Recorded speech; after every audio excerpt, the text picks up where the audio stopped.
Hi everybody, welcome to Deborah Diablo, another scintillating episode. I today am given a bit of a treat. I am sitting currently in the cockpit of a Camaro S2 2019. The gentleman who owns this car, Mr. Peter Olin, unfortunately for him, but fortunately for me, underwent a little bit of surgery in the last couple of days, and so he's unable to be here with us, but has very graciously said that I am able to take the car out for the day. So here we are, sitting on the side of the road, ready to head off. So yeah, I think the best thing to do with this car is not really talk about it too much, but just go and listen and feel. So I'll make sure there's no cars around. I'm on a bit of a bush road here, purposefully, so I've given myself a little bit of space and time. And here we go. Listen, listen.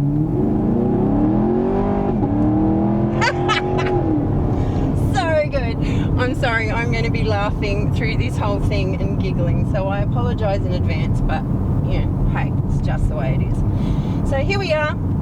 This wonderful 6.3 litre V8 with 617 Newton meters of torque, all of which is very, very impressive. And I can give you all the stats and whatever in the world, but this car is not about refinement. This car is about fun. This car is about doing this. Only trouble is, other cars have to use these public roads and they're holding me up a little bit, like this gentleman here in a big four-wheel drive. It's an absolute joy to drive. Here I am, I'm driving at about 80 kilometers an hour, which is, what, about 50 or so for European and American viewers. And it's cruising beautifully. It's not over revving, it's sitting beautifully, it sticks like a train around the corners, literally like it's on rails, as Julia Roberts said in Pretty Woman. But it's just magnificent. I think this car comes alive when it's flawed, when you're giving it to it. It is a timorous beastie and it wants to go. She is naughty and a mischievous little imp. So while she's here, around traffic, being civilised, pretending to everybody that she's civilised, she isn't really. She's a dirty girl and she wants to go. So I just have to wait, unfortunately, for this person in front of me to just shift out of the way. It is a public road, so I really probably shouldn't be too upset that other people are using it. But they're ruining my fun on these roads with magnificent bends. So let's do a bit of the history of Chevrolet. Chevrolet was established in 1911 by Louis Chevrolet with the wonderfully lilting French name. I almost just want to keep saying it. Louis Chevrolet. Hello to anybody who's French. And William Durant, who was an ousted general manager of GM Motors. Oh, sorry, Linker's on the other side. I will get used to it by the time I hand the car back. So I think, as with a lot of rivalries in motor history, it was a case of, well, I'll show you. So hence they started Chevrolet. I think their first car, the classic C6, came out in about 1913. And then various other mergers and other things took place over the ensuing years, usurpations and all sorts of things. Usurpations, I don't think that's a word, usurpings. And was eventually taken over by General Motors in the 20s at some point. And it was chosen, really, Chevrolet is under the umbrella of GM and it still remains so to this day. But it was chosen really as the general manager of GM to be their value car. So I think the catchphrase at the time was a purse for every, or purpose for every purse, rather. So it was in direct competition with Ford, and I think started out selling Ford in about 1929 or so. I don't actually know whether it still outsells Ford today, but they were the two main competitors in the American market at the time. So this car Chevrolet disappeared from Australia for about 50 years, re-emerged in 2018 with the Silverado, which is a big trucky thing, and this, the magnificent Camaro. I think the Camaro was first released in the 50s at some point. It was going to be called something else, but Chevrolet had already put out a whole heap of cars with C names, so the Corvair, the Corvette, and it was in keeping with that. So they chose Camaro, and as well, they thought it had a bit of a sort of friendly sort of name. And I feel very friendly towards it too. So I've given enough time of blah blah and space for the cars that were in front of me, so I'm going to head off. All right, let's go. Come on. Oh God, I love the sound of that. We're going to get out of the car shortly. There's multiple different modes in this car, and I find it quite fascinating when you're out of the car. Just lining myself up like a jumbo jet on the end of the runway, waiting for clearance to take off. Sorry, I forgot what I was saying, and I just have to do this. It happened before as well, going around this corner. I just was so distracted, I totally lost track of what I was saying. Oh, magnificent. Absolutely magnificent. Does not body roll around the corners at all. These are tight little corners, and I'm giving it a bit. Loves it, eating it up.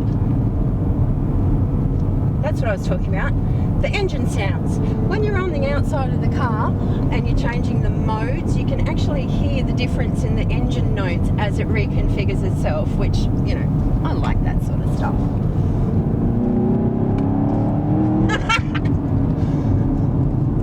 Oh, I want this car. I want it. You got this car. It's mine for now. I don't know how long I'd keep a license if it was mine, and I don't know whether I'd be able to afford the fuel for it, given that I doubt I'd be able to drive it gently pretty well anytime. Go drifting sideways into the car park down at Aldi. Too bad, too bad.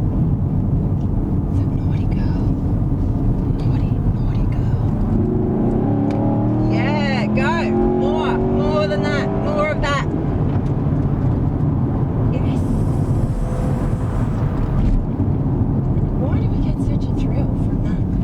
Absolutely magnificent. Braking, so good. The brakes just pull you up so well. I just want to hear that noise. It's got a good stereo in here as well, but I think the stereo coming from under the bonnet is infinitely better than anything that you'd hear on the radio, so we're not putting it on to demonstrate for you.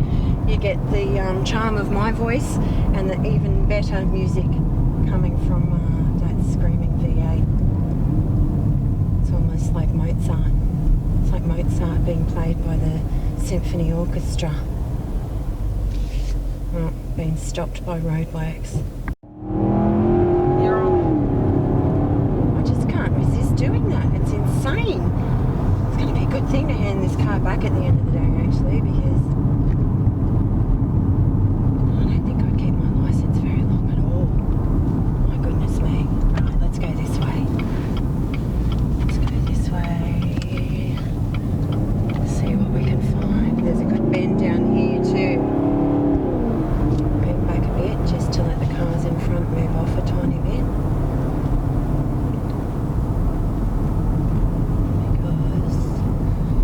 Big sweepy bend here, and I don't want to brake. Not braking, not braking. No. Oh, damn. Ruined.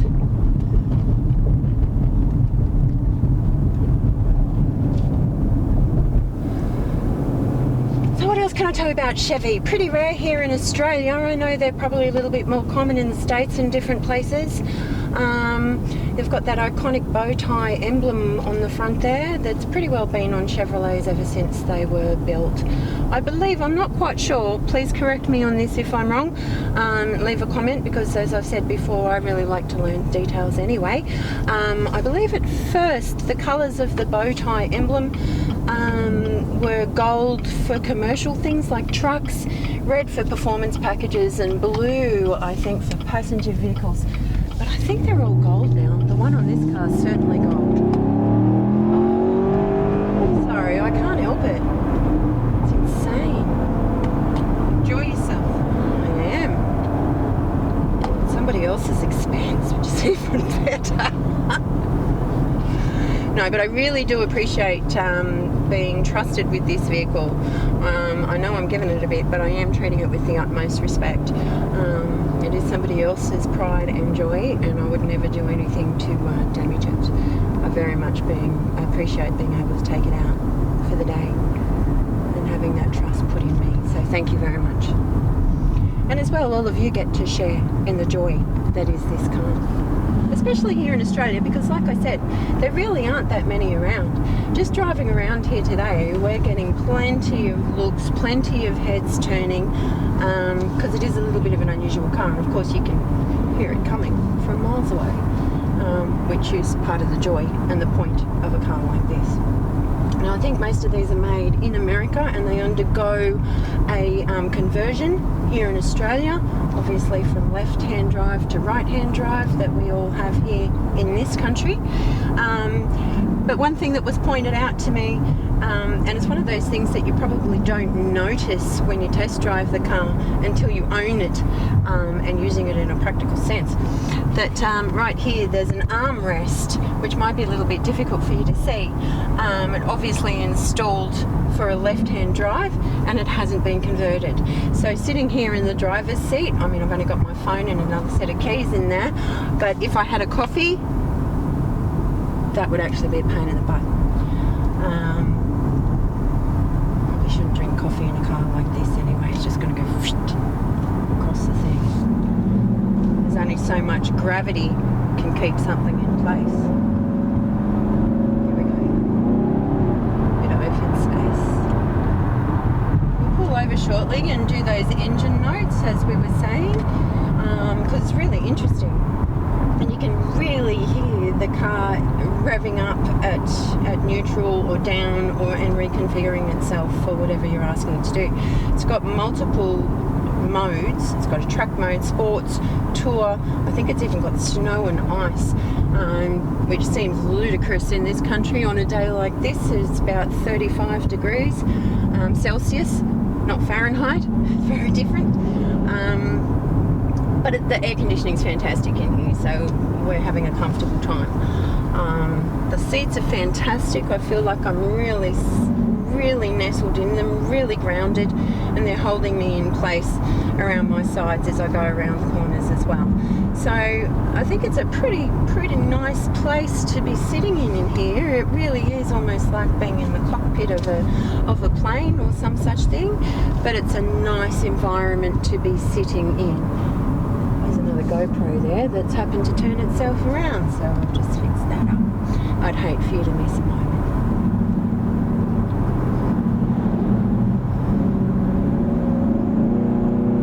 There's a few other real cool little sort of gimmicks in this car which float my boat. You can change the strip lighting in the car. We will show you that as well when we pull over. That's a bit of fun. I think if it were mine, I'd just sit in the garage changing that for a period of time and getting over the novelty of that. Actually, I think I'd just spend a fair bit of time just sitting in the car, getting used to it, feeling like a queen, feeling the power. Because that's what this car is all about. Power. Power, power, delivering it to the road. I'd love to have this on a track. A little bit of truck driving over the years. I wouldn't profess to be good, but it's a hell of a lot of fun, and I'd love to have this thing out on a track. I think this would come alive out on a track. Here we are. We're 100 kilometres an hour now on an open road, and it's loving it. It's got so much in reserve. It wants to keep going.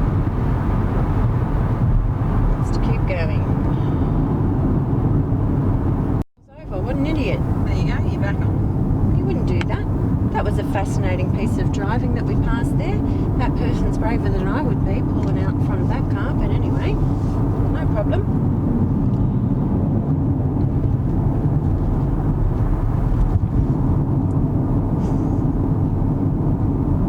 How you going? You enjoying this drive? I'm certainly enjoying it.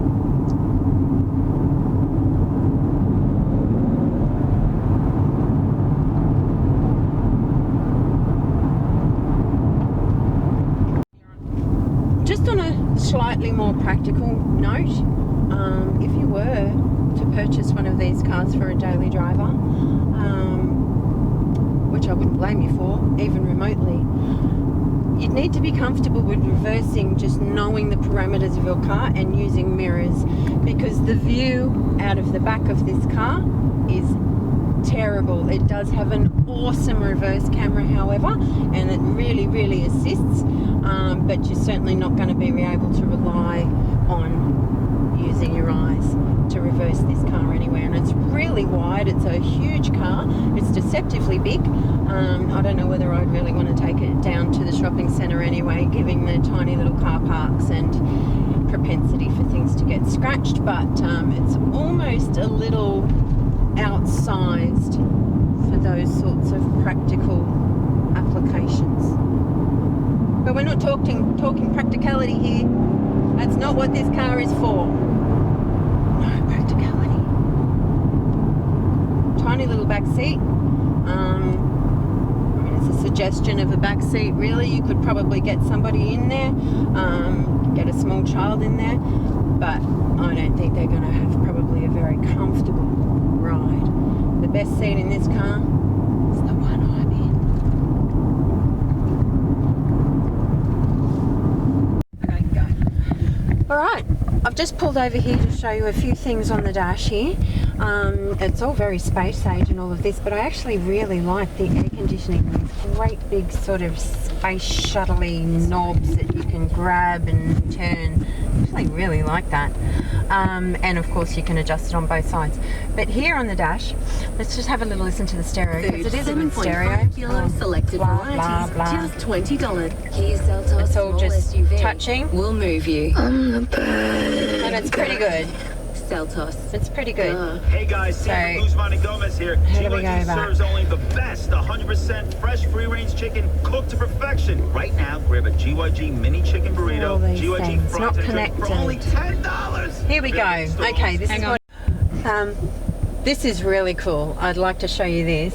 I hope you can see it. It's a little bit difficult. The light is quite bright. I'm going to try and block it off.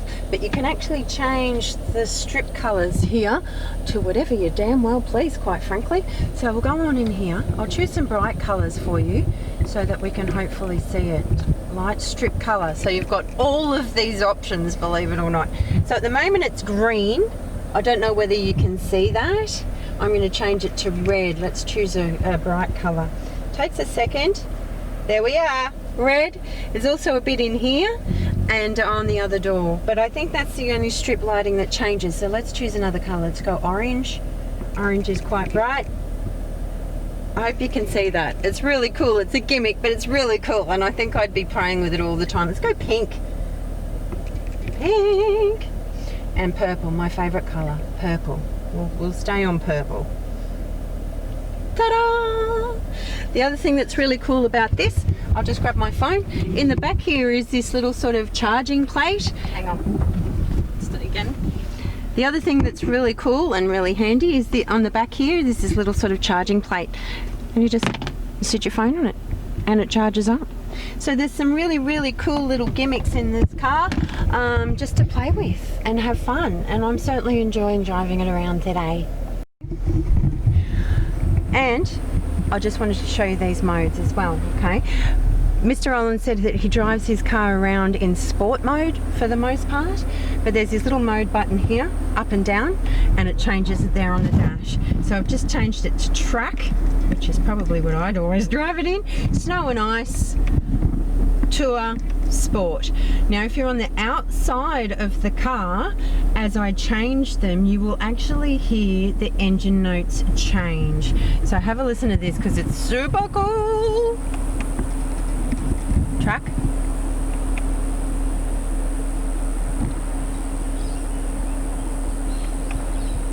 Tour, Sport, Track, and then Snow and Ice. How much fun would this car be on snow and ice, actually? Never going to get that chance in this country. But yeah, bit of snow sliding. So here we are on the outside of the SS. Just having a look at a few of the designs, details on the outside. Loving the double tailpipes on each side. And they're actually perforated for extreme heat, I would have thought. Super tough looking at the back. Big, fat, chunky. I really, really like the styling at the back. And these big square hips here. She's fat and dangerous. Excellent brakes, look at this. Huge disc brakes, good wheels. And then we certainly felt that as we were driving around before. They stop you absolutely magnificently. She looks tough as tough can be. The best angle of this car, the angle I like best, is the front. I think she looks absolutely magnificent. Tough, evil eye. It looks like an evil eye, an eagle about to hunt its prey or some such thing. I really like the vents as well, and the vents in the bonnet here. It looks like some wild animal's crawled its way down the bonnet there. The angles on the bonnet, I think it all just adds a really super menacing look that this car has. I love it in this red too. I think it really sets the car off. It looks damn good in blue and black as well. Huge wheels, hang on. Yep. Huge big wheels.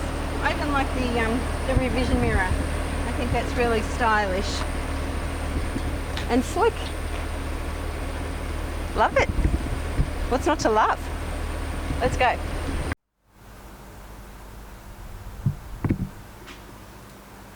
Well, there you have it.